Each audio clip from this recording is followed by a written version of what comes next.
Huwag mo akong hingan ng kahit isang sentimo, Winona. Pagod na akong tustusan ang mga pagkakamali mo at ang anak mong tila nagiging pabigat na sa pamilyang ito. Ang boses ni Ricardo ay kasing lamig ng hanging nanggagaling sa aircon ng ospital. Ngunit mas matalas pa ito sa kahit anong kutsilyo na humihiwa sa puso ni Winona. Sa harap ng billing counter, tila tumigil ang pag-ikot ng mundo para sa kanya. Ang kulay rosas na credit card na hawak niya, na dati ay simbolo ng seguridad na ipinangako ng kanyang asawa, ay binalik sa kanya ng cashier na may bakas ng awa sa mga mata. Lumabas ang pulang babala sa screen ng terminal. Isang malinaw na indikasyon na hinarangan at pinutol ang kanyang tanging pag-asa. Naramdaman ni Winona ang panunuyo ng kanyang lalamunan. Gusto niyang sumigaw, gusto niyang magmakaawa, ngunit tila may mga kamay na nakasakal sa kanyang leeg.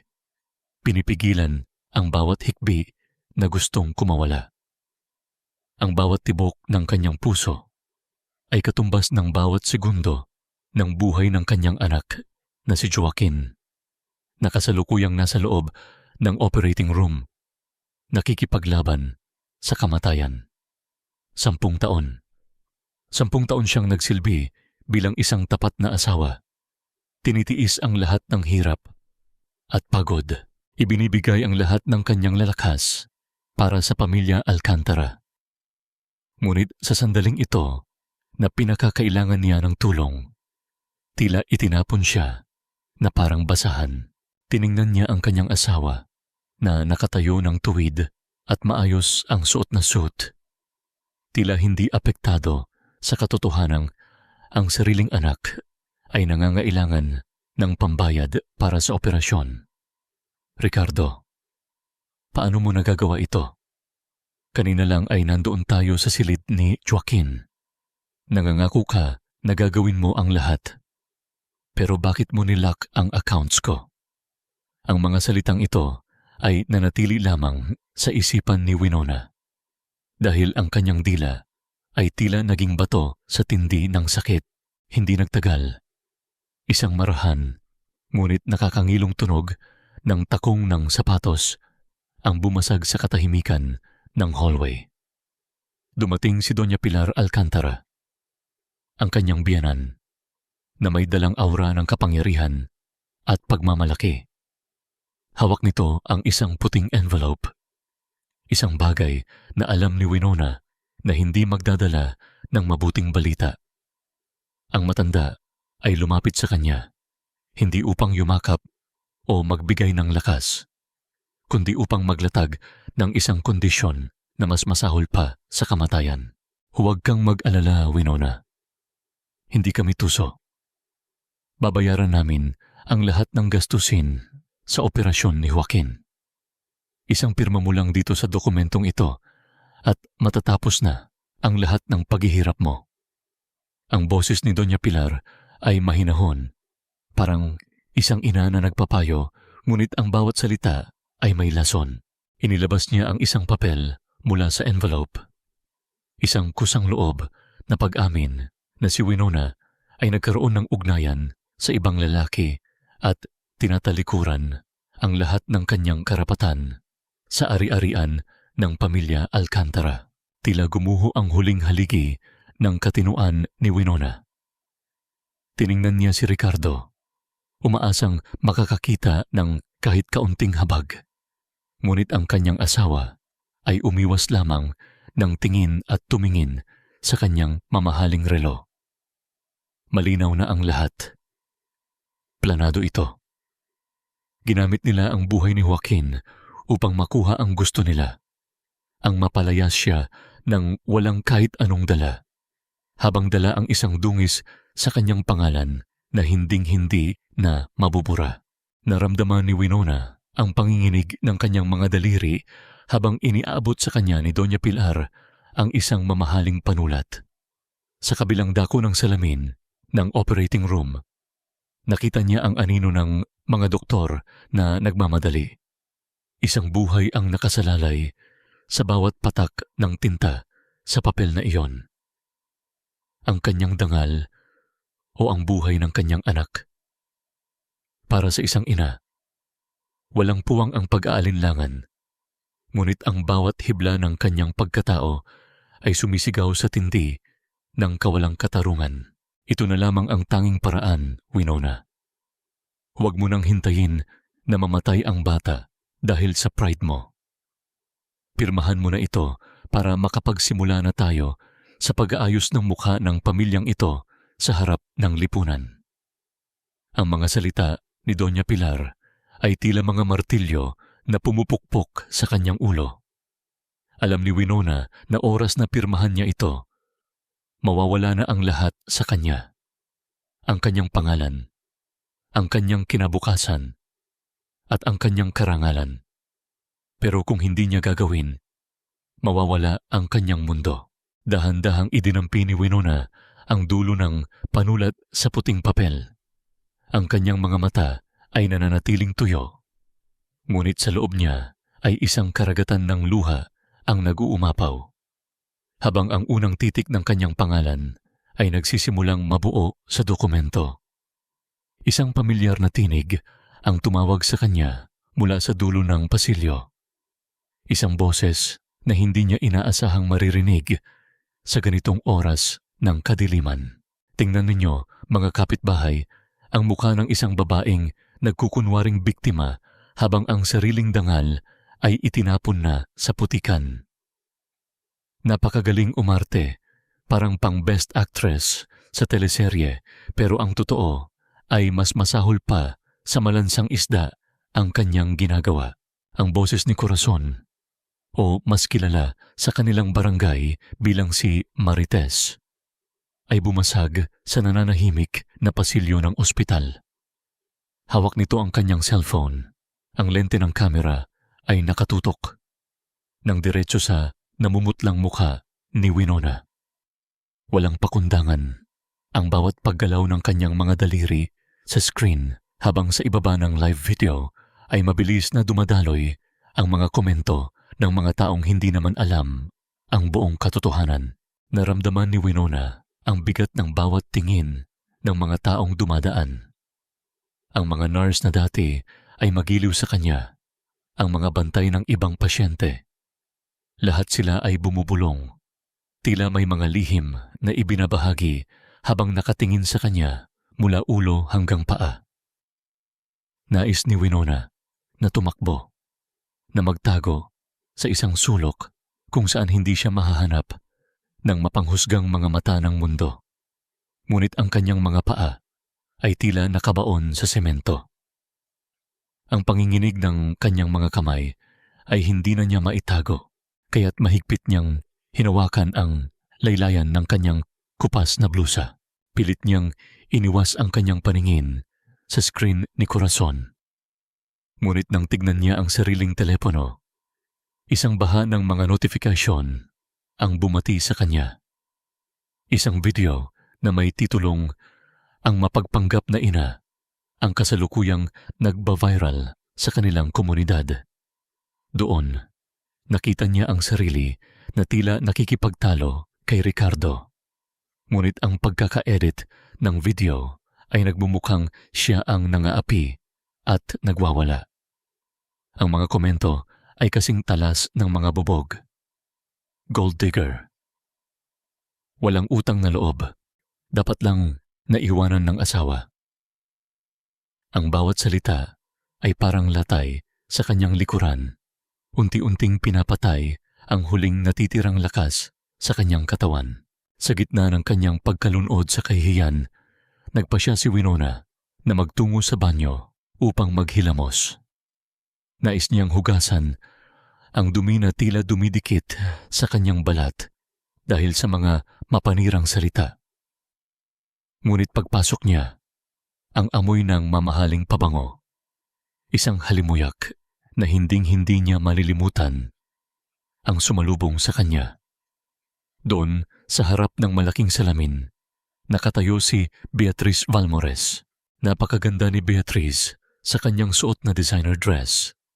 Bawat hibla ng kanyang buhok ay maayos na nakalapat. Malayo sa hitsura ni Winona na tila hindi na nakatulog ng ilang gabi. Tumingin si Beatrice sa kanya sa pamamagitan ng salamin.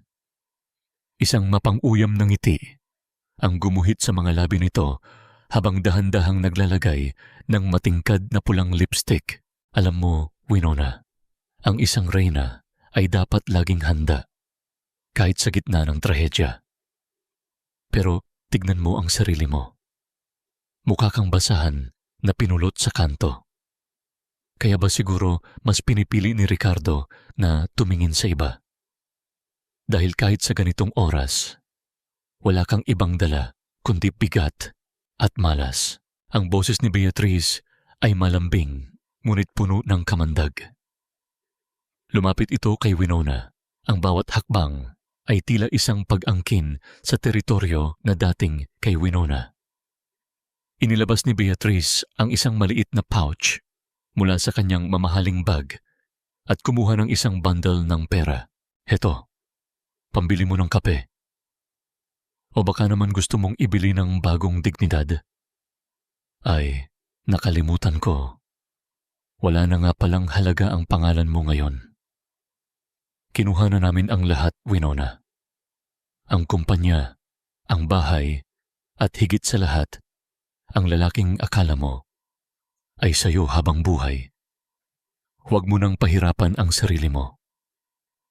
Ibigay mo na si Joaquin sa amin at sisiguraduhin kong lalaki siyang mayaman. Hindi tulad mo na pulubi. Hindi nakasagot si Winona. Ang kanyang galit ay nag-aapoy sa loob ng kanyang dibdib.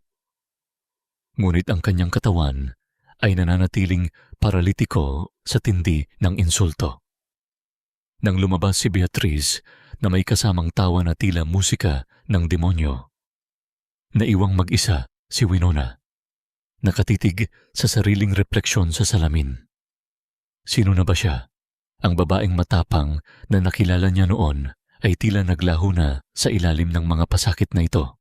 Lumabas siya ng banyo nang may bigat sa dibdib.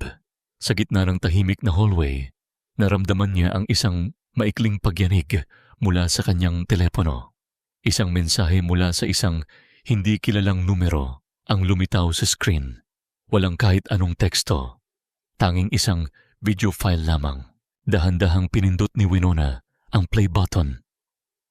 Ang kanyang hininga ay tila napatid ng makita ang nilalaman. Ang video ay kuha sa loob ng kanyang sariling master bedroom, ang silid na itinuring niyang santuwaryo. Doon, nakita niya sina Ricardo at Beatrice na nagtatawanan habang binubuksan ang kanyang personal na vault. Inilalabas ang mga alahas na pamana pa ng kanyang ina at ang huling pondo na nakalaan sana para sa edukasyon at kinabukasan ni Joaquin. Hindi lamang ang kanyang kasalukuyan ang ninanakaw nila, kundi pati na ang kinabukasan ng kanyang anak. Isang panibagong mensahe ang sumunod. Ito pa lang ang simula, Winona. Sisiguraduhin naming wala kang babalikan kahit ang mga alaala mo. Nabitawan ni Winona ang kanyang telepono at ang tunog ng pagbagsak nito sa sahig ay tila ang tunog ng huling piraso ng kanyang puso na tuluyang nadurog. Nakatingin si Winona sa basag na screen ng kanyang telepono na nakahandusay sa malamig na sahig ng ospital. Ang mga lamat sa salamin ay tila mapa ng kanyang sariling buhay, watak-watak, sirang-sira, at wala nang malinaw na larawan. Sa bawat segundo ng katahimikan, tila naririnig niya ang boses ng kanyang ama, si Don Teodoro, na bumubulong mula sa kabilang buhay. Huwag kang hihingi ng tawad sa pagiging matapang, Winona. Ang pangalang Villacorta ay hindi itinayo sa buhangin, kundi sa dugot pawis ng mga taong marangal. Huwag mong hahayaang nakawin nila ang iyong liwanag. Naramdaman ni Winona ang panginginig ng kanyang mga daliri habang dinadama ang balat ng kanyang lumang bag. Ito ang huling regalong natanggap niya mula sa kanyang ama bago ito pumanaw. Isang simpleng bag na gawa sa tunay na katad, na hanggang ngayon ay amoy lumang papel at sandalwood. Sa loob ng isang lihim na bulsa na matagal na niyang hindi nabubuksan, may kinapkap ang kanyang mga kamay. Isang pirasong papel na nakatupi ng maliit, naninilaw na sa tagal, ngunit ang bawat titik doon ay nakatatak sa kanyang alaala.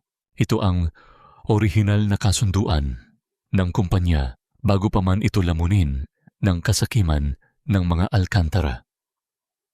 Dito nakasaad na ang puhunang nagtayo sa imperyong tinatamasa ni Ricardo ay galing sa pawis ng mga Villacorta.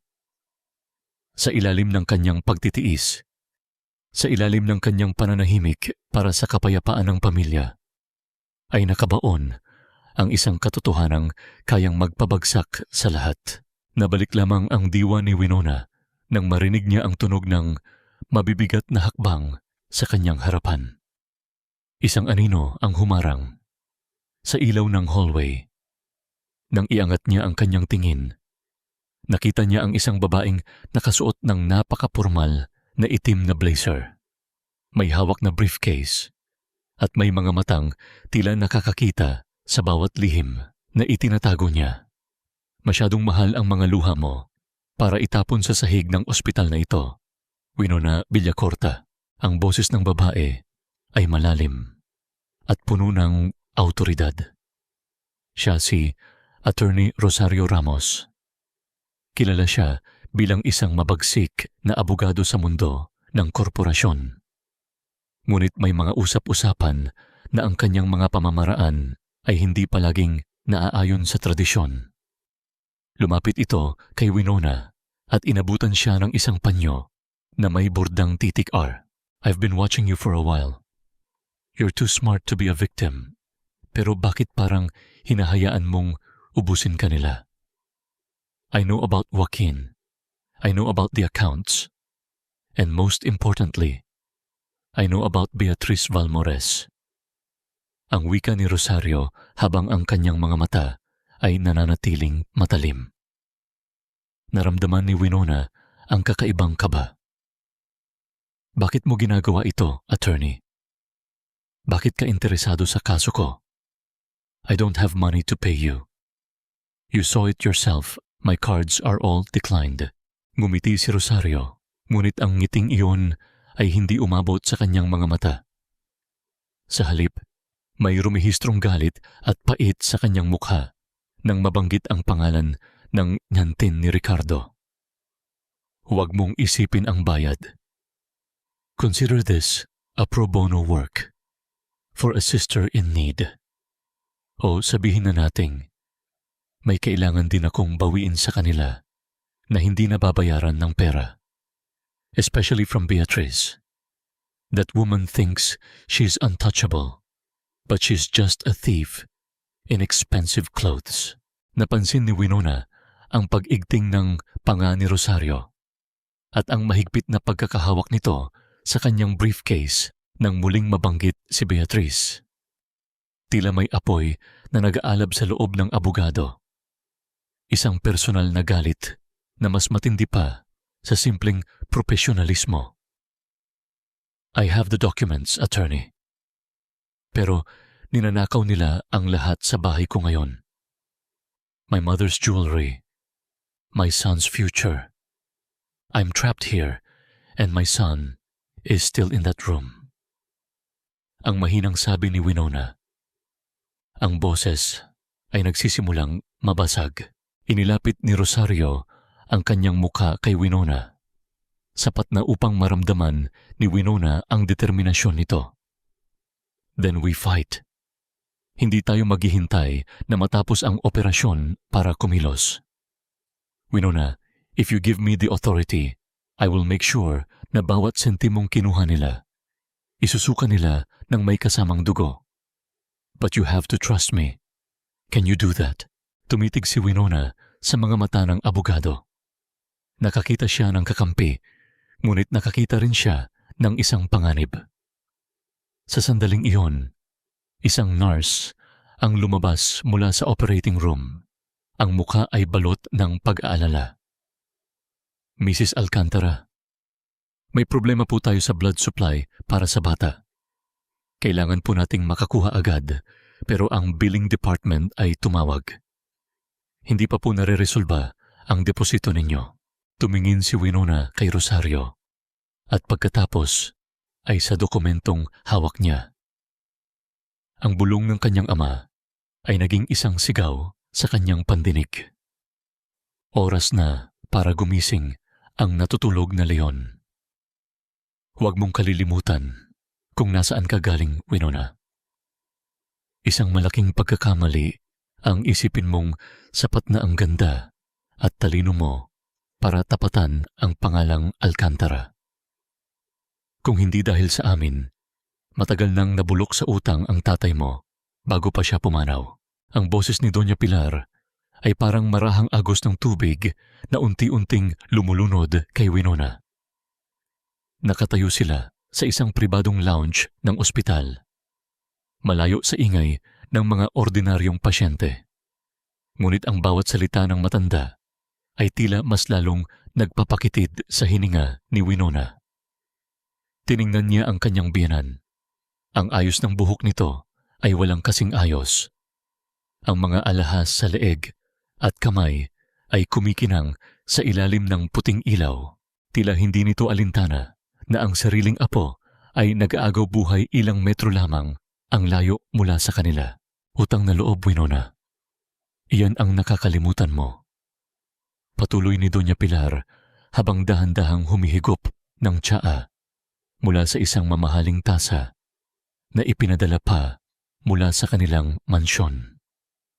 Binigyan ka namin ng buhay na hinding-hindi mo mararanasan sa labas. Binigyan namin ng dangal ang pangalan mo. At ngayon, sa isang maliit na pagsubok, magrereklamo ka. Magpapakita ka ng pagsuway. Naramdaman ni Winona ang pait sa kanyang dila. Maliit na pagsubok, Mama. Ang anak ko ay nasa loob ng operating room.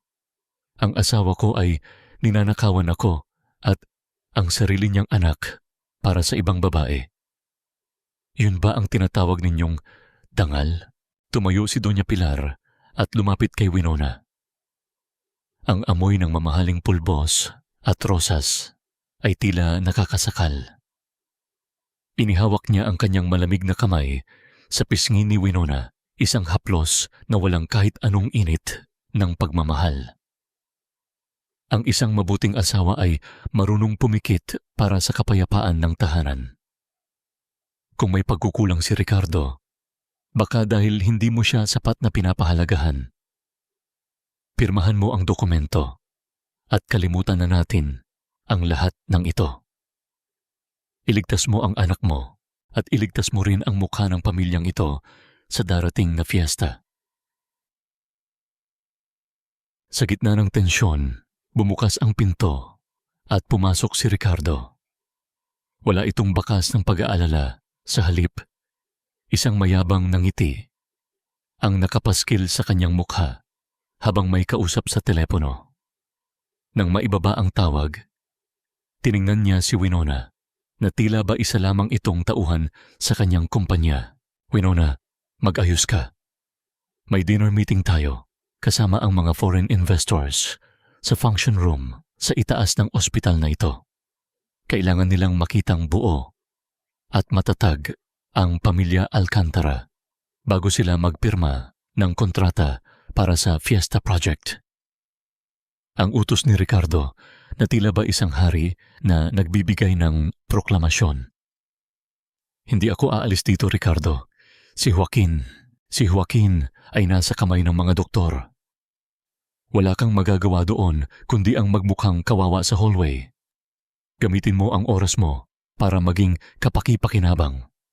Magsilbi ka sa mga bisita natin. Ipakita mo ang charm ng isang Villacorta na nakuha namin sa murang halaga, putol ni Ricardo. Ang bawat salita ay puno ng pang-uuyam. Wala nang magawa si Winona, kundi ang sumunod. Hindi dahil sa takot, kundi dahil kailangan niyang manatiling malapit sa kumpanya kung nais niyang mabawi ang lahat. Habang nagaganap ang hapunan, kailangang magsuot si Winona ng maskara ng kaligayahan. Nagsalin siya ng alak, nakipag-usap ng may ngiti, at tila isang perpektong asawa sa paningin ng mga banyaga. Ngunit sa bawat tawa ni Ricardo at sa bawat pagmamalaki nito, lalong tumitibay ang pader ng puot sa loob ni Winona. Nang matapos ang gabi at nagsimula ng magsialisan ang mga bisita, naiwan si Winona sa dulo ng mahabang mesa upang ayusin ang mga nagulong kagamitan. Nakita niya si Ricardo na lumabas sa balkonahe, akalang wala nang nakakarinig sa kanya. Palihim na lumapit si Winona, ang kanyang puso ay kumakaba ng mabilis. Narinig niya ang boses ni Ricardo na mahina ngunit malinaw. "Yes, Attorney Torres. Gawin mo na ngayon. I-transfer mo lahat ng laman ng trust fund ni Joaquin sa bagong account sa Singapore. Pangalanan mo kay Beatriz Balmores.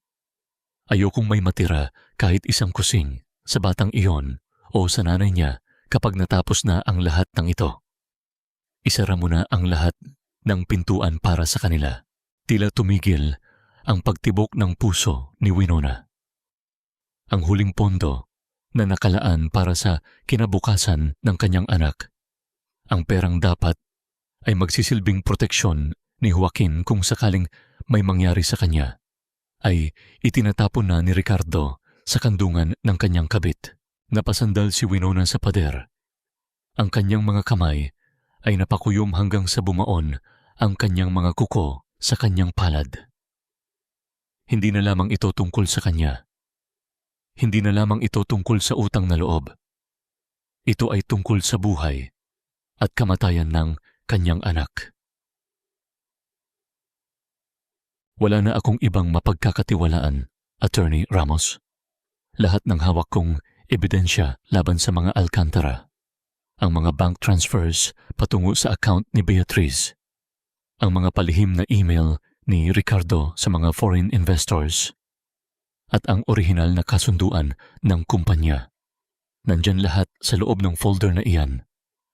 Nakasalalay na sa iyo ang buhay namin ni Joaquin. Ang mga salitang ito ay binitawan ni Winona sa isang madilim na sulok ng ospital parking lot, malayo sa mga mapanuring mata ng kanyang asawa at biyenan.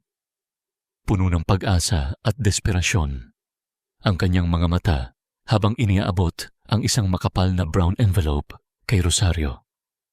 Tinanggap ito ng abogado nang walang pag-aalinlangan. Ang kanyang mukha ay seryoso at walang emosyon. "Makakaasa ka, Winona. Gagamitin natin ito para durugin sila isa-isa," sagot ni Rosario habang maingat na inilalagay ang envelope sa kanyang mamahaling briefcase. Pagkatapos ay mabilis itong naglakad palayo. Naiwan si Winona na may dalang kakaibang kaba, isang pakiramdam na tila may hindi tama, ngunit pilit niyang isinasantabi dahil wala na siyang ibang pagpipilian. Habang naghihintay sa labas ng operating room, hindi mapakali si Winona. Nais niyang maniwala na sa wakas ay may laban na siya, ngunit ang kutob ng isang ina ay madalas hindi nagkakamali. Nagpasya siyang bumalik sa parking lot upang tingnan kung naiwan ni Rosario ang kanyang resibo o anumang contact number. Ngunit nang marating niya ang antas kung saan nagpark ang abogado, isang eksena ang muntik ng magpatigil sa kanyang paghinga. Sa likod ng isang malaking haligi, nakita niya ang kotseng pamilyar kay Rosario. Ngunit hindi lamang ang abogado ang naroroon. Nakasandal sa pinto ng kotse, hawak ang mismong brown envelope. Nakabibigay lamang ni Winona ay si Beatriz Balmores. Napakaganda talaga ng ngiti ng isang desperada, hindi ba, Rosario? Ang husay mo talagang umarte. Siguro nga may nakuha ka ring talento mula sa akin. Ang boses ni Beatriz ay tila kampana ng kamatayan sa pandinig ni Winona. Nakita niyang iniabot ni Rosario ang envelope sa mga kamay ni Beatriz. Walang galit. Walang pagtutol. Tanging isang malamig na palitan ng mga dokumento na naglalaman ng huling pag-asa ng isang inang nagdurusa. Binigay na niya lahat, Beatrice. Ngayon, gusto ko nang makuha ang parte ko tulad ng ipinangako mo. I want my shares and I want the acknowledgement. Ang malamig na tinig ni Rosario. Naramdaman ni Winona ang pagguho ng kanyang mundo. Ang taong inakala niyang kakampi ay isa palang kalaban na matagal nang nagpaplano ng kanyang pagbagsak. Ang lahat ng ebidensya, ang pamana ng kanyang ama, at ang katotohanang kayang iligtas si Joaquin. Lahat ng ito ay nasa kamay na ng babaeng sumira sa kanyang pamilya. Hindi niya namalayang tumutulo na pala ang kanyang mga luha habang dahan-dahang umaatras. Hindi alintana ang dilim ng paligid. Pagbalik niya sa hallway ng ospital, isang mas malaking gulo ang nag-aabang sa kanya. Nandoon na ang mga security guards kasama si Ricardo at si Doña Pilar. Hawak ng isang guard ang lumang bag ni Winona habang palabas sa pinto. Ano ang ibig sabihin nito, Ricardo? Nasaan ang mga gamit ko? Bakit ninyo pinapakialaman ang bag ko? Winona, tapos na ang pagpapanggap mo. Malamig na tugon ni Ricardo habang itinatago ang mga mata sa likod ng kanyang mamahaling salamin. Nakatanggap kami ng report na nanggugulo ka dito sa ospital. Bukod doon, pinapanood ng buong bansa ang video mo habang nag-hysterical. Hindi na ligtas para kay Joaquin at sa pamilyang ito na manatili ka pa rito. Isa kang malaking security risk. Tila sinampal ng 1,000 beses si Winona. Tiningnan niya ang mga nurse na kanina ay naawa sa kanya. Ngayon ay umiiwas ng tingin. Maging ang doktor na may hawak sa kaso ng kanyang anak ay walang magawa sa harap ng kapangyarihan ng mga Alcantara. Hindi ninyo pwedeng gawin ito. Anak ko si Joaquin. Ako ang asawa mo, Ricardo. Ang tinig ni Winona ay naputol ng sarili niyang paghikbi. Ngunit walang awa siyang hinawakan ng 2 gwardya. Asawa sa papel, Winona, pero isang kahihiyan sa buong pamilya. Ang matalim na dugtong ni Doña Pilar. Ilayo ninyo siya rito. Huwag ninyong hayaang makabalik hanggang hindi pa tapos ang operasyon. Pilit na nagpupumigla si Winona habang kinakaladkad palabas ng pasilidad. Bawat hakbang ay tila humihila sa kanyang kaluluwa, palayo sa kanyang nag-aagaw buhay na anak. Nang itulak siya palabas ng glass doors ng ospital, ang malamig na simoy ng gabi ay sumalubong sa kanya. Wala siyang pera. Wala siyang ebidensya. At ngayon, nawalan na siya ng karapatang maging ina sa tabi ng kanyang anak sa oras ng matinding pangangailangan. Ang pagbuhos ng ulan ay hindi alintana ni Winona habang nakaupo siya sa malamig na semento. Nakasandal sa pader malapit sa entrance ng ospital. Bawat patak na tumatama sa kanyang balat ay kasing lamig ng katotohanang pinabayaan na siya ng mundo. Ang mga ilaw mula sa mga dumadaang sasakyan ay panandaliang nagbibigay liwanag sa kanyang mukha. Isang mukha ng isang inang inalisan ng karapatang magmahal at mag-alaga. Giniginaw, gutom. At walang kahit anong natitirang pag-asa, ibinaon niya ang kanyang mukha sa kanyang mga tuhod. Tila naririnig pa rin niya ang huling tinig ng kanyang anak bago ito ipasok sa operating room. Mama, huwag mo akong iiwan. Ang mga salitang iyon ay parang mga tinik na paulit-ulit na bumabaon sa kanyang puso. Nasaan na ang hustisya? Nasaan na ang Diyos para sa mga taong ang tangi lamang kasalanan ay ang magmahal ng lubos? Sa gitna ng kanyang pagluha at panginginig, isang lumang payong na may mga tagpi ang humarang sa ulan. Nang iangat niya ang kanyang paningin, nakita niya ang isang matandang babae. Nakasuot ng simpleng duster at may nakasabit na tuwalya sa balikat. Hawak nito ang isang maliit na plastic cup na umuusok, naglalabas ng amoy na pamilyar at nakakapanatag. Ineng, hindi ka pwedeng manatili dyan sa ulan. Magkakasakit ka, paano mo aalagaan ang anak mo kung ikaw mismo ay nakahandusay? Ang boses ng matanda ay may dalang kakaibang init. Siya si Aling Nena, ang tindera ng Banana Q at mami sa kanto ng ospital na madalas bilhan ni Winona. Noong malakas pa si Joaquin.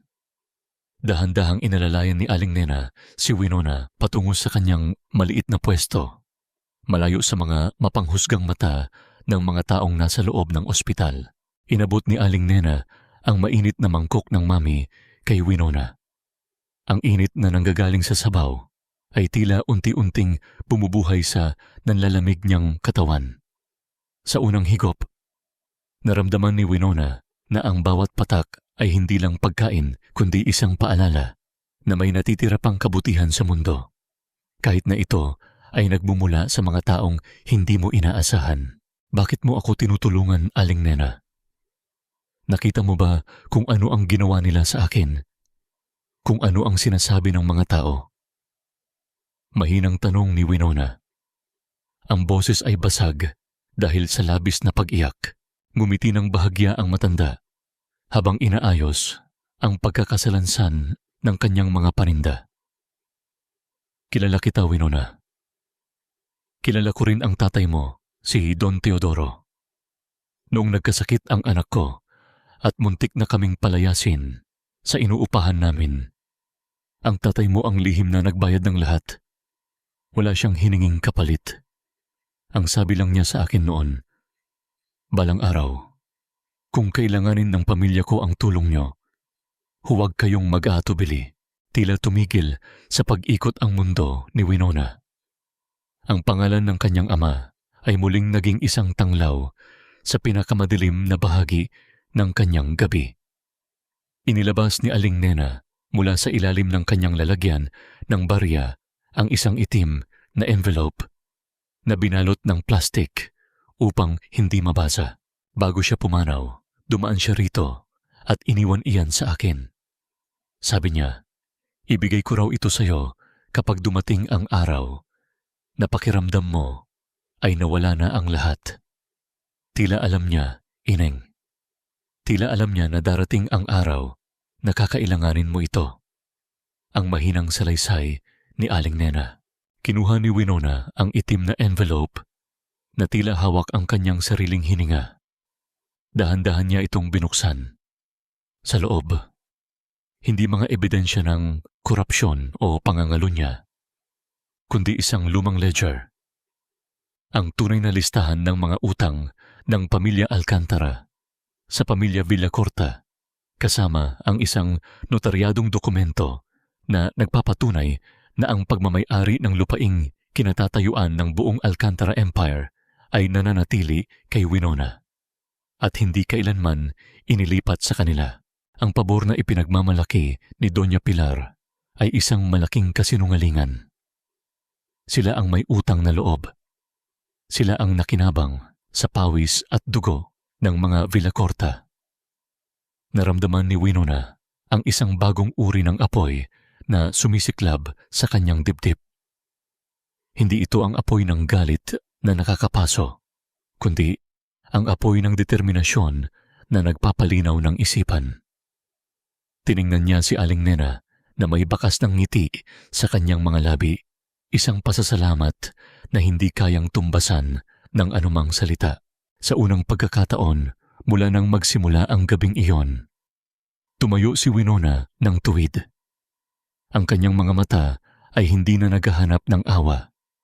Naghahanap na ito ng hustisya.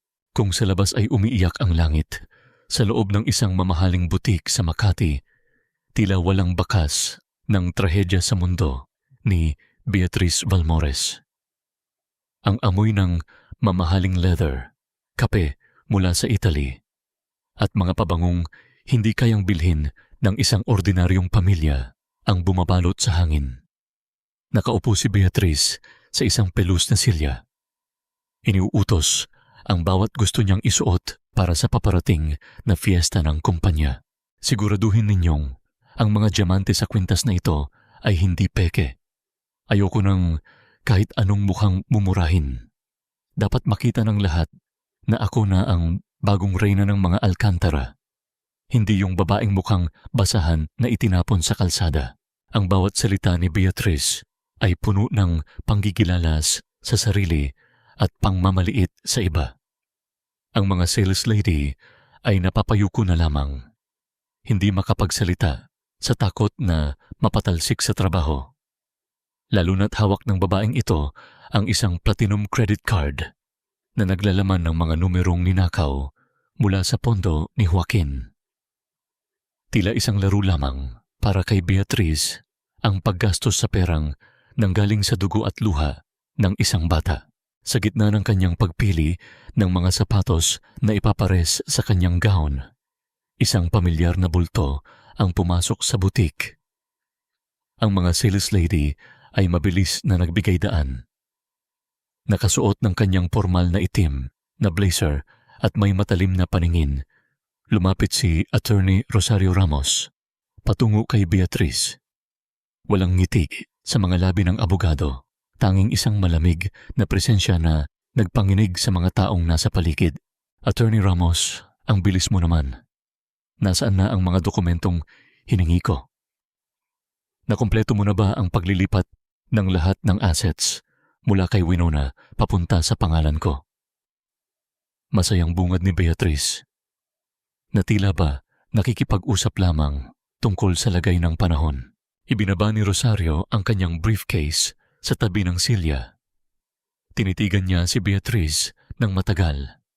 Isang tingin na may halong puot at pait na matagal ng kinikimkim. Lahat ay na-process na, Beatrice. Ang trust fund ni Joaquin, ang mga shares sa kumpanya, lahat ay nakapangalan na sa iyo. Wala nang naiwan kay Winona, kundi ang pangalan niya. Tumawa si Beatrice, isang tawa na walang halong awa. Mabuti. Magaling ka talagang magtrabaho, Rosario. Sabagay, anong aasahan ko? Ganyan ka rin kagaling nung iniwan mong mabulok ang sarili mong. Huwag mong ituloy ang sasabihin mo. Putol ni Rosario. Ang boses ay mababa, ngunit nakakapanindig balahibo. Ginawa ko ito hindi para sa iyo, kundi dahil ito ang napagkasunduan natin. Ngayon, gusto ko nang makuha ang hinihingi ko. Ang pagkilala. Bumuntong hininga si Beatrice. Inirapan ang abogado at nag-sign sa mga sales lady na iwan sila sandali. Nang sila na lamang dalawa sa VIP section na wala ang formalidad sa pagitan nila. Pagkilala. Bakit gusto mong ipagmalaki ko sa buong mundo na ikaw ang anak ko? Na bago pa ako naging Beatrice Balmores, nakabit ng isang Alcantara, naging isang hamak na babaeng nabuntis sa kanto at itinapon ang sanggol dahil walang pambili ng gatas. Ang mga salita ni Beatrice ay matalim. Sinasadya upang sugatan ang damdamin ng babaeng nasa harapan niya. Naramdaman ni Rosario ang pag-igting ng kanyang panga. Ito ang katotohanang matagal na niyang pinagtatakpan. Siya ang anak na itinapon ni Beatrice upang maabot nito ang pangarap na yumaman.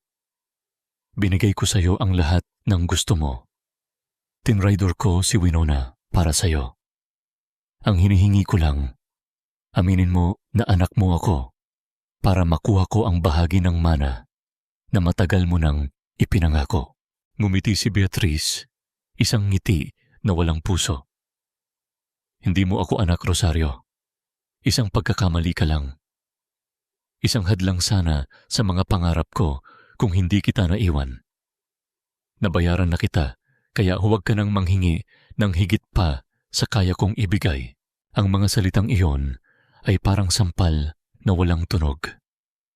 Ngunit ang sakit ay bumabaon hanggang sa buto. Tiningnan ni Rosario ang babaeng nagluwal sa kanya. Walang bakas ng pagmamahal. Puro lamang ambisyon at kasakiman. Sa sandaling iyon, napagtanto ni Rosario ang isang malaking pagkakamali. Pumanig siya sa isang demonyo dahil umaasa siyang makakahanap ng pagmamahal ng isang ina. Ngunit ang natagpuan niya ay isang halimaw na walang pusong handang kainin ang sariling anak. Dinampot ni Rosario ang kanyang briefcase. Walang nangyaring sigawan, walang pag-iyak, tanging isang malamig na pagtalikod. Ngunit bago siya tuluyang lumabas ng butik, huminto siya at lumingon. Tandaan mo ang araw na ito, Beatrice. Dahil kung paano mo itinapon ang sarili mong laman at dugo, ganun din kabilis mawawala ang lahat ng pinaghirapan mong nakawin. At sa unang pagkakataon, habang palabas siya, ang naisip ni Rosario ay hindi ang paghihiganti, kundi ang mukha ni Winona. Ang inang inagawan ng lahat, ngunit handang isakripisyo pati sarili para sa anak. Sa loob ng isang maliit at madilim na kwarto, sa paupahan ni Aling Nena, nakaupo si Winona sa gilid ng isang lumang katre. Ang tanging ilaw ay nagmumula sa isang pundidong bumbilya na nagbibigay ng malabong anino sa mga dingding. Nakalatag sa ibabaw ng maliit na mesa ang mga dokumentong galing sa itim na envelope. Mga titulo ng lupa, mga listahan ng utang na pinirmahan mismo ng ama ni Ricardo, at ang isang sulat mula sa kanyang amang si Don Teodoro. Pilit niyang binabasa ang mga salita kahit nanlalabo ang kanyang paningin dahil sa pagod at gutom. Ngunit sa bawat pahinang binubuklat niya, lalong nagliliwanag ang katotohanan. Siya ang tunay na may-ari ng lahat. Ang mga Alcantara ay mga nagkukunwaring hari sa kahariang itinayo ng kanyang ama.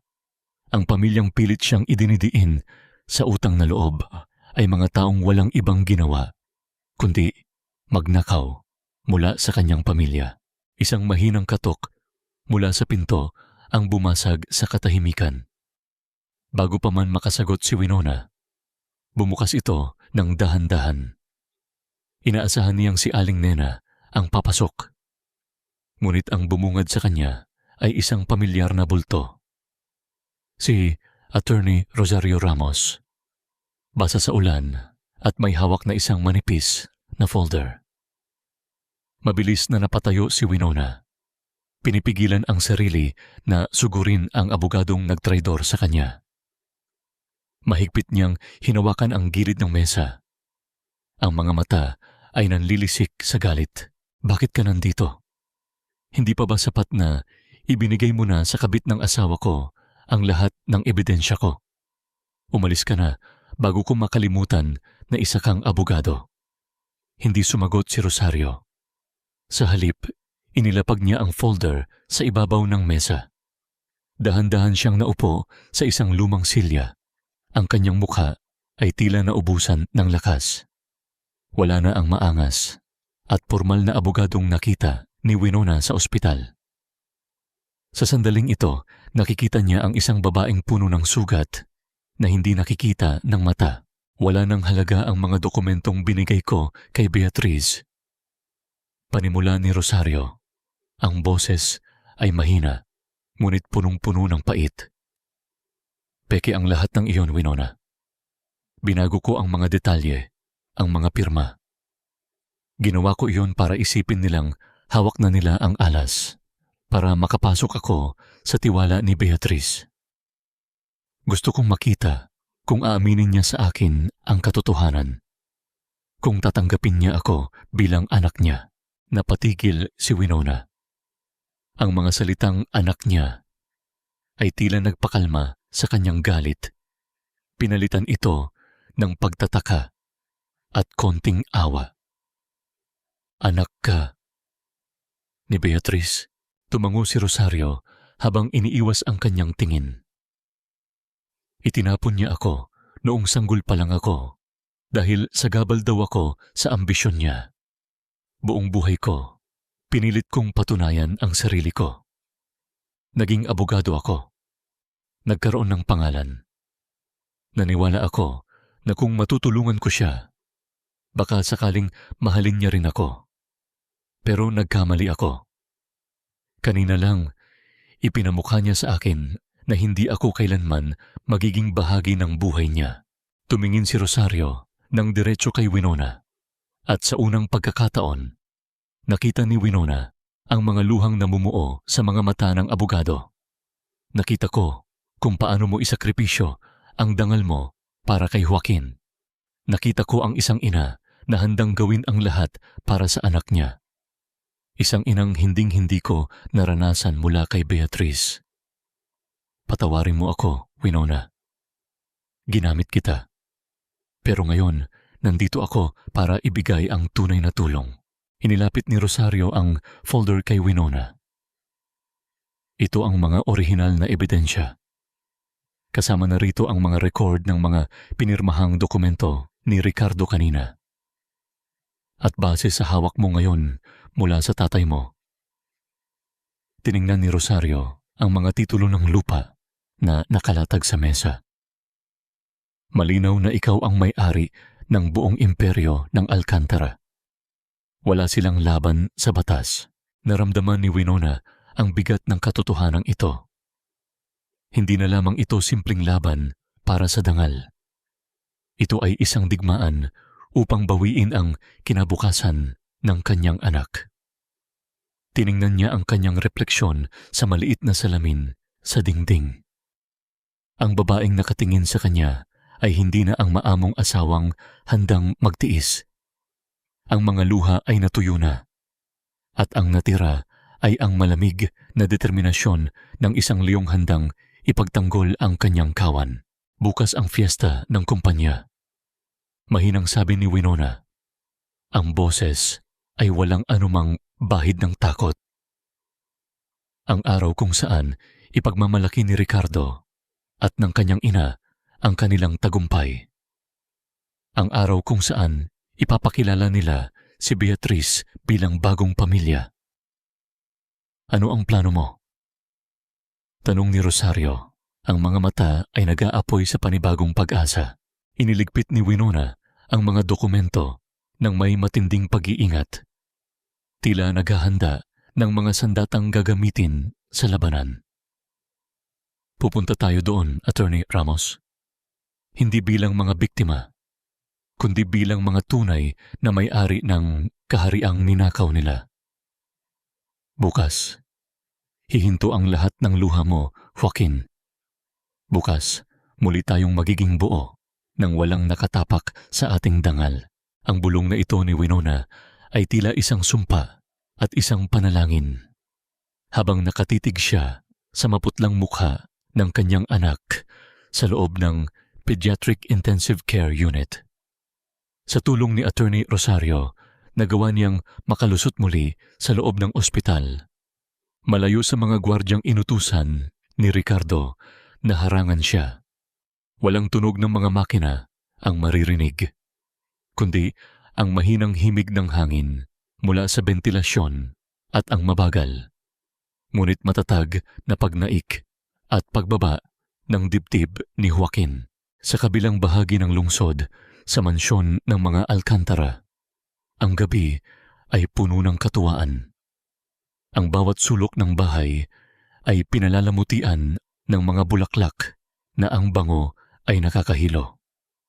Maririnig ang alingawngaw ng tawanan ni Ricardo at Beatrice habang tinitingnan ang huling ayos ng malaking screen kung saan ipapakita ang bagong simula ng kumpanya. Si Doña Pilar naman ay kampanteng nakaupo sa kanyang trono. Tinitingnan ang listahan ng mga bisitang dadalo sa fiesta bukas. Para sa kanila, ang gabi bago ang malaking selebrasyon ay simula ng kanilang ganap na tagumpay laban sa babaeng inakala nilang tuluyan na nilang nadurog. Napakatahimik ni Winona, hindi ba? Siguro ay natanggap na niyang wala na siyang magagawa. Pang-uyam ni Beatrice habang iniikot ang baso ng mamahaling wine sa kanyang kamay. Ang mga diamanteng ninakaw mula sa pamilya Villacorta ay kumikinang sa ilalim ng chandelier, tila mga saksi sa kanyang kawalan ng budhi. Tumawa si Ricardo. Ang boses ay puno ng kayabangan. Dapat lang, isang hamak na Villacorta lamang siya na pinulot natin sa putikan. Bukas, sa harap ng buong kumpanya at ng mga opisyal ng barangay, tatapusin na natin ang usapin tungkol sa kanya. I'll make sure everyone knows she's the one who betrayed me. Ngunit sa labas ng silid ni Joaquin, may ibang puwersang namumuo. Nakatayo si Winona sa hallway nang makaharap niya si Ricardo na biglang dumating upang ayusin ang huling detalye ng billing. Hindi inaasahan ni Ricardo na makikita ang kanyang asawa na may ganitong klaseng aura, hindi umiiyak, hindi nagmamakaawa, kundi nakatayo ng tuwid na tila isang reynang handang bawiin ang kanyang trono. Anong ginagawa mo rito? Di ba pinaalis na kita? Galit na sigaw ni Ricardo. Ang kanyang boses ay tila isang kulog sa tahimik na pasilyo. Akmang hahawakan niya ang braso ni Winona nang biglang lumabas si Attorney Rosario mula sa anino. May hawak na isang dokumento na tila isang kalasag. Huwag mong subukang saktan ang client ko, Mr. Alcantara. Ayon sa batas, hanggat hindi pa pinal ang desisyon ng korte sa inyong kasal, may karapatan pa rin si Winona na manatili sa tabi ng kanyang anak. At tandaan mo, bawat hakbang mo ay binabantayan ko na ngayon. Ang malamig at matalim na babala ni Rosario. Napaurong si Ricardo. Ang kanyang muka ay namula sa galit at konting takot. Hindi niya maintindihan kung bakit pumanig ang abogadong ito kay Winona. Magbayad ka na lang ng utang niyo, Winona. Bukas, sa fiesta, hinding-hindi ka na makakaapak sa kumpanya ko. Tumingin si Winona ng diretso sa mga mata ni Ricardo. Isang tingin na tila humuhukay sa kaluluwa nito. Kumpanya mo.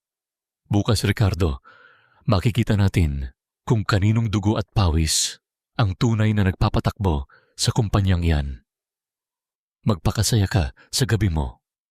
Dahil ito na ang huling gabing matutulog kang mayaman. Ang katahimikan sa pagitan nila ay naputol nang bumukas ang pinto ng silid ni Joaquin. Lumabas ang doktor na may hawak na clipboard. Ang mukha ay balot ng isang ekspresyong hindi mo malaman kung ginhawa o panibagong panganib. Mrs. Alcantara, gising na ang anak niyo, panimula ng doktor. Ngunit bago pa man makangiti si Winona, nagpatuloy ang doktor sa isang tinig na mas mababa at puno ng pag-aalala. Pero kailangan niyo itong malaman agad. May mga komplikasyon kaming nakita na hindi namin inaasahan. Kailangan nating kumilos ngayon din. At kailangan ko ang pirma ninyo bilang tunay na guardian ng bata. Napatigil ang tibok ng puso ni Winona. Tumingin siya kay Ricardo na tila balisa at ayaw tumingin sa kanya. Isang panibagong laro na naman ba ito ng kapalaran o isang huling pagsubok bago ang kanyang muling pagbangon? Ang gabi ng fiesta ay hindi lamang para sa pagdiriwang, kundi para sa pagkilala sa bagong simula ng ating pamilya at ng Alcantara Global. Ang boses ni Ricardo ay umalingaw-ngaw sa buong garden ng kumpanya. Pinalakas ng mga dambuhalang speaker na nagpayanig sa bawat sulok ng marangyang selebrasyon. Ang paligid ay punong-puno ng makukulay na banderitas. Ang amoy ng litson at iba't ibang pagkaing Pilipino ay humahalo sa halimuyak ng mga mamahalin at imported na bulaklak. Ang mga kilalang tao sa lipunan, ang mga opisyal ng barangay, at ang mga empleyado ay nakabihes ng magara. Lahat ay nakatuon ang pansin sa entablado kung saan nakatayo si Ricardo. Suot ang kanyang barong na gawa sa pinakamahal na tela. Sa tabi niya ay si Beatriz na tila isang reyna sa kanyang pulang gown na puno ng kumikinang na beads. Ang bawat kislap ng kanyang mga alahas ay tila nanunukso sa bawat mata na tumitingin. Sa di kalayuan, nakaupo si Doña Pilar sa isang mataas na upuan, tila isang emperatriz na nagmamasid sa kanyang nasasakupan. Kampante sila. Akala nila ay tuluyan na nilang nailibing ang babaeng naging hadlang sa kanilang mga plano. Ngunit sa gitna ng malakas na tugtugan at tawanan, tila huminto ang paghinga ng mga tao sa entrance. Isang babae ang dahan-dahang naglalakad papasok sa gitna ng garden. Hindi siya nakasuot ng gown na puno ng palamuti. Suot niya ay isang simpleng puting barong-style dress na hanggang tuhod, maayos na nakapusod ang kanyang buhok. At ang kanyang mukha ay walang bakas ng kahit anong pampaganda maliban sa kanyang matatapang na mga mata. Si Winona, ang bulungan ng mga tao, ay tila isang mabilis na agos ng tubig na kumalat sa buong paligid. Ang mga marites na kanina ay nagtatawanan ay napatigil. Ang kanilang mga kamera sa cellphone ay mabilis na itinutok sa babaeng inakala nilang hinding-hindi na makakabangon. Ngunit ang bawat hakbang ni Winona ay puno ng dignidad, walang bahid ng takot o hiya na inaasahan ng marami. Napatigil si Ricardo sa kanyang pagsasalita. Ang kanyang kamay na humahawak sa mikropono ay bahagyang nanginig sa gulat. Si Beatriz naman ay napakuyom ang palad. Ang kanyang mga mata ay nanlilisik sa galit. Hindi sila makapaniwalang matapos ang lahat ng ginawa nila, ang pagkulong sa kanyang pera, ang pag-alis sa kanya sa ospital, ang paninira sa kanyang pangalan, ay magagawa pa rin nitong humarap sa publiko. Mabilis na bumaba si Doña Pilar mula sa kanyang upuan at hinarangan ang daraanan ni Winona. Ang mukha ng matanda ay namumula sa galit. Ang kanyang boses ay nanginginig sa panggigigil. Anong lakas ng loob ang mayroon ka para pumunta rito, Winona? Hindi ka ba nahihiya sa sarili mo? Pagkatapos ng lahat ng ginawa mong eskandalo, magpapakita ka pa rito sa gitna ng fiesta. Umalis ka bago ko tawagin ang lahat ng gwardya at ipakakaladkad kita sa harap ng lahat ng bisitang ito. Tumingin si Winona ng diretso sa kanyang biyenan. Walang bahid ng galit sa kanyang boses. Tanging isang malamig at matalim na katiyakan.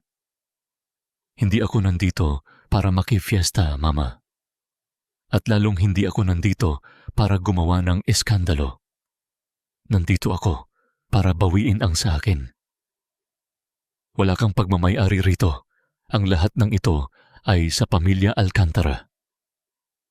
Sigaw ni Ricardo mula sa entablado, pilit na itinatago ang kaba sa kanyang dibdib. Ilabas ang babaeng iyan. Ngayon din, agad na lumapit ang mga security guards. Ngunit bago pa man nila mahawakan ang braso ni Winona, humarang si Attorney Rosario Ramos sa kanyang tabi. Inilabas ni Rosario ang kanyang ID at isang formal na dokumento na may selyo ng korte. Huwag ninyong susubukang hawakan ang client ko. Ang pagtitipon na ito ay ginaganap sa isang pribadong lupain na ayon sa batas ay nasa ilalim ng pangangalaga ni Mrs. Winona Villacorta Alcantara. Natahimik ang buong garden. Maging ang tunay na musika ng fiesta ay tila naglaho. Dahan-dahang lumakad si Winona patungo sa entablado. Ang bawat hakbang niya ay tila isang tunog ng orasan na nagbibilang ng huling sandali ng mga Alcantara. Nang marating niya ang harap ni Ricardo, kinuha niya ang mikropono mula sa kamay nito nang walang pag-aalinlangan.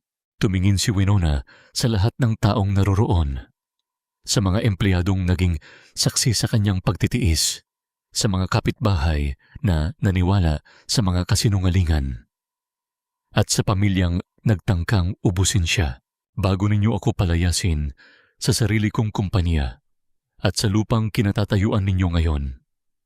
Ang boses ni Winona ay malinaw at matatag, umaaling-aungaw sa bawat sulok ng gabi.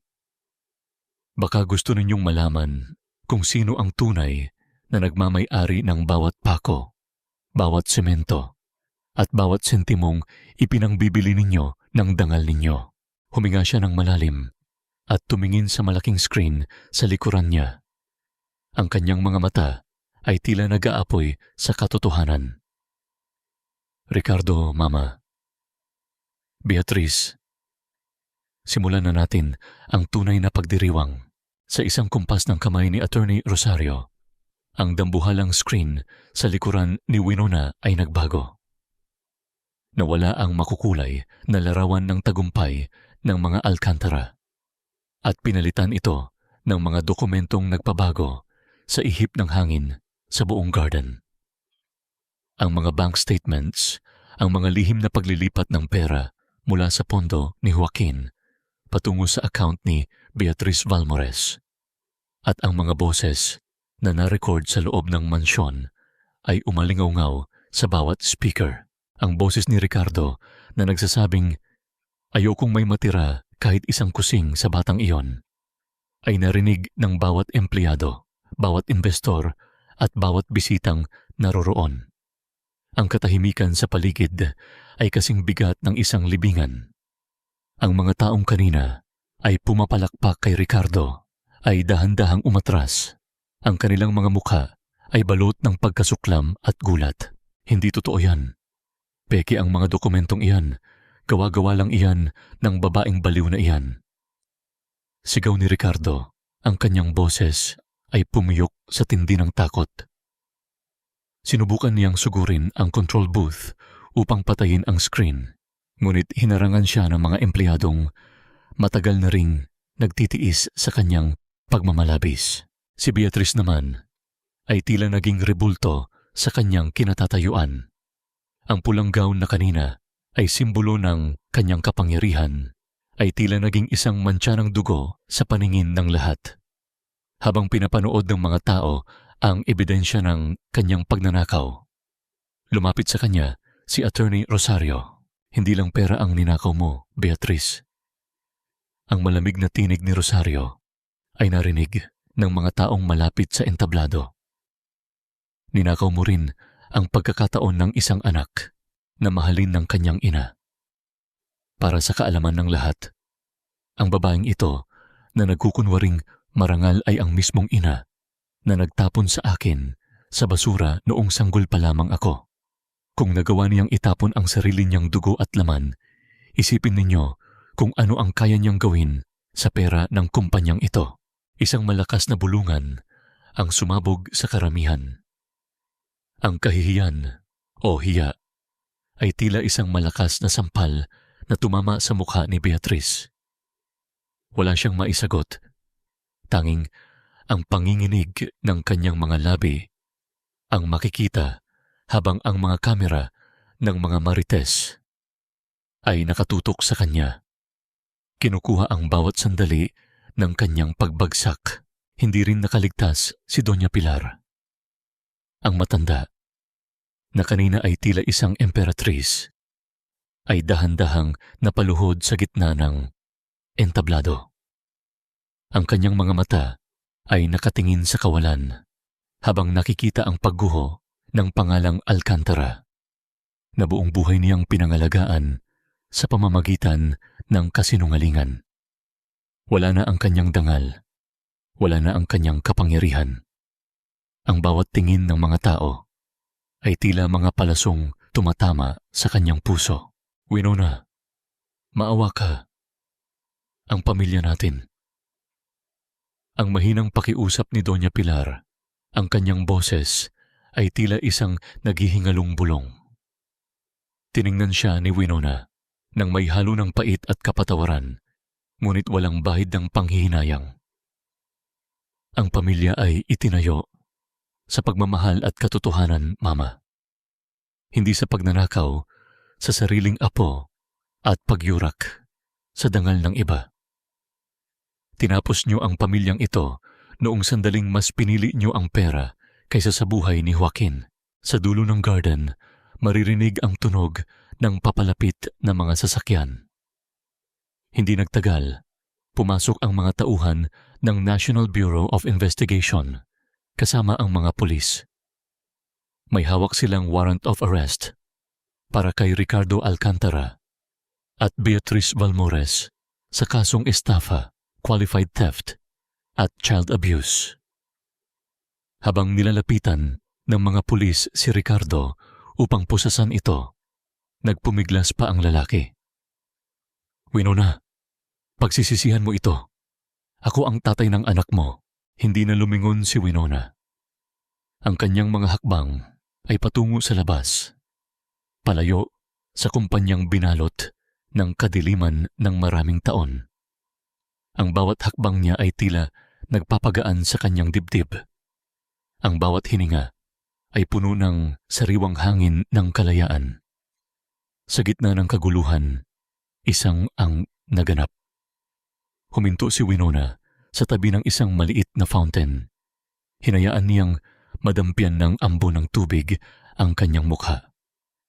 Tumingin siya sa langit at sa kanyang isip ay kinausap ang kanyang ama. Papa, nabawi ko na. Malaya na kami ni Joaquin. Naglakad siya palabas ng gate nang hindi nililingon ang kanyang nakaraan.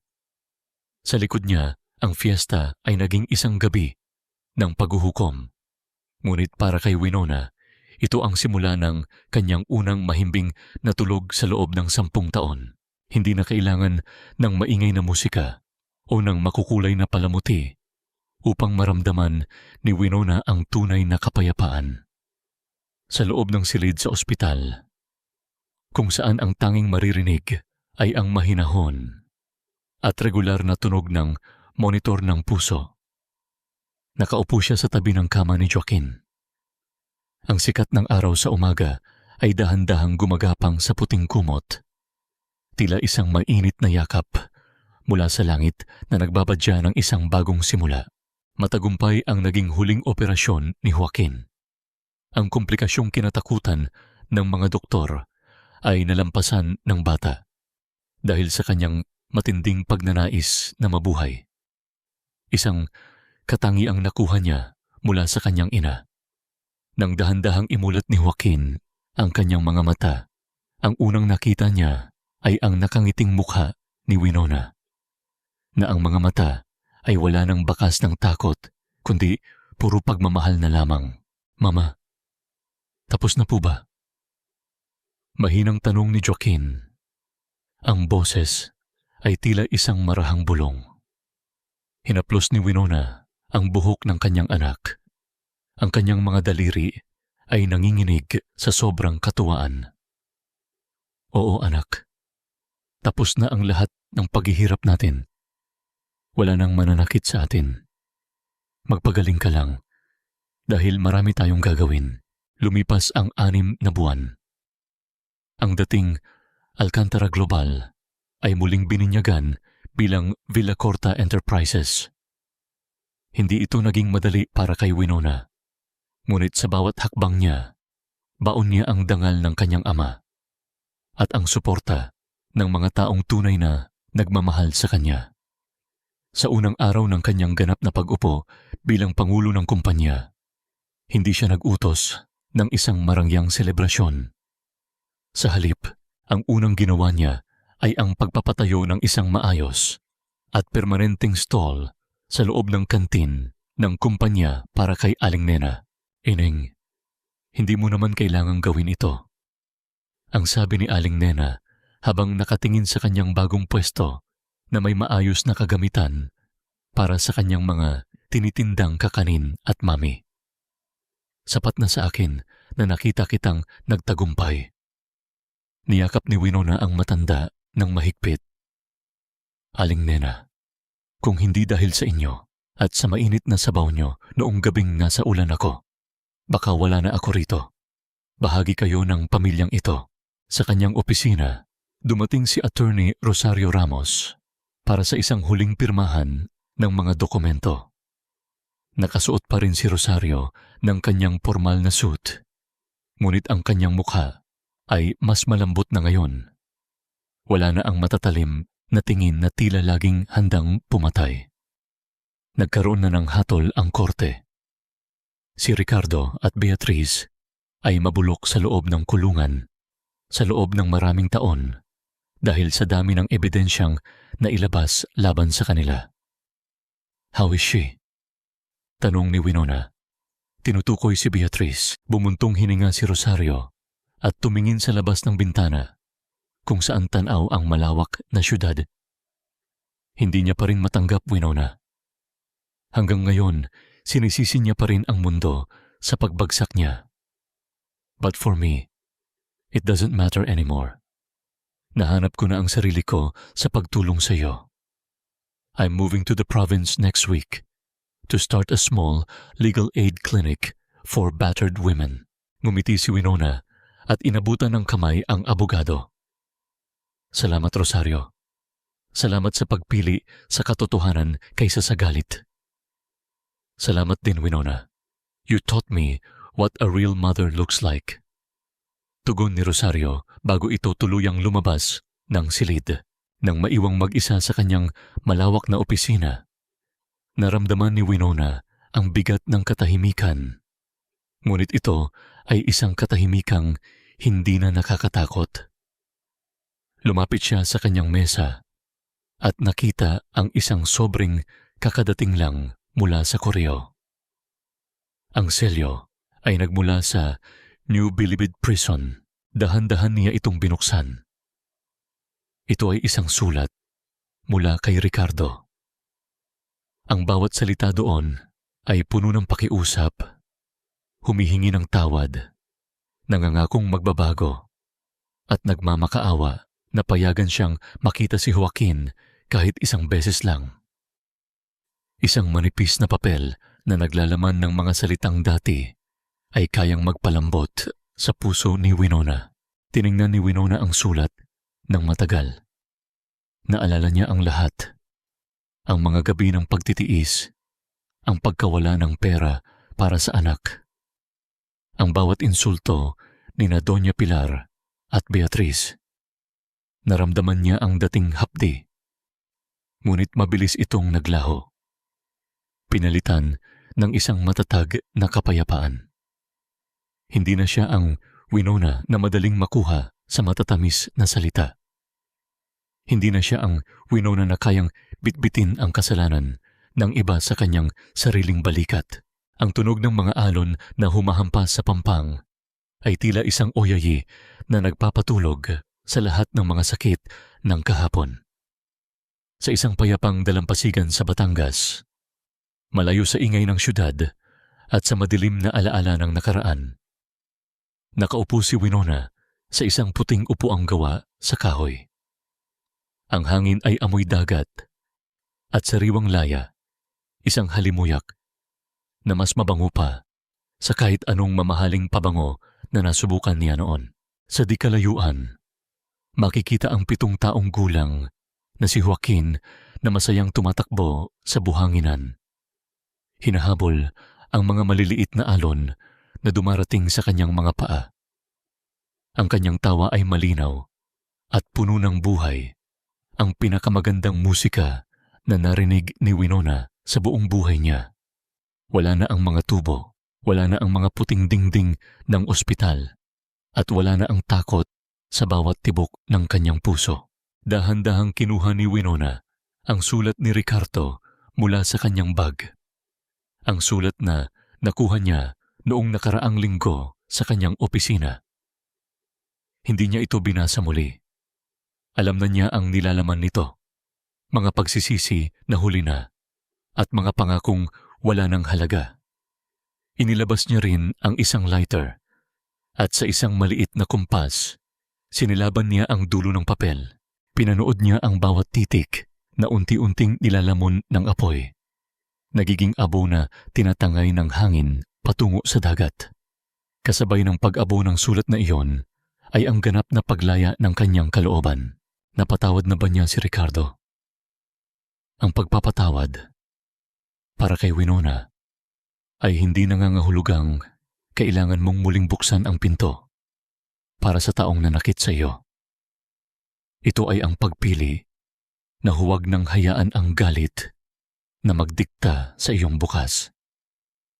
Napatawad na niya si Ricardo hindi dahil karapat-dapat ito, kundi dahil karapat-dapat si Winona at si Joaquin sa isang pusong walang daladalang mabigat na bato.